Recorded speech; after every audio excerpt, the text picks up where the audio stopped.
जैसे कि पहले वीडियो में आपको बता चुके हैं कि ये नहर जो है दरिया सतलुज से आ रही है और दरिया सतलुज जो है वो पाकिस्तान में है, ज़िला बहावलनगर में।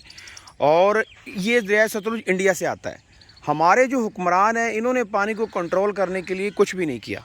अगर कुछ करते, डैम बनाते, तो इस पानी को वेस्ट करने के बजाय इससे बिजली बन सकती थी और वो बिजली हमारे काम आ सकती थी। बिजली के जो नर्क थे वो कम हो सकते थे। लेकिन 75 सालों में हुक्मरानों ने कुछ नहीं किया, सिर्फ इन्होंने मुल्क को लूटा है।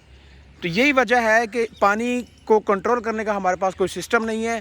जब भी इंडिया पानी छोड़ देता है उधर से, तो यहाँ पे सैलाब आ जाता है। जब भी ज़्यादा बारिशें आ जाए यहाँ पे सैलाब आ जाता है। तो यहाँ पे कोई सिस्टम नहीं है पानी को कंट्रोल करने के लिए। पानी को कंट्रोल करने का सिस्टम जब तक नहीं बनेगा तब तक ऐसा ही रहेगा। ये नहर आप देख रहे हैं, ये बिल्कुल किनारों तक फिल हो चुकी है। अब थोड़ा सा भी पानी अगर ज़्यादा आया तो यहाँ पे सैलाब आ सकता है। सब्सक्राइब करें, वरना फिर मिलते हैं तुक्के से स्क्रॉल करते हुए।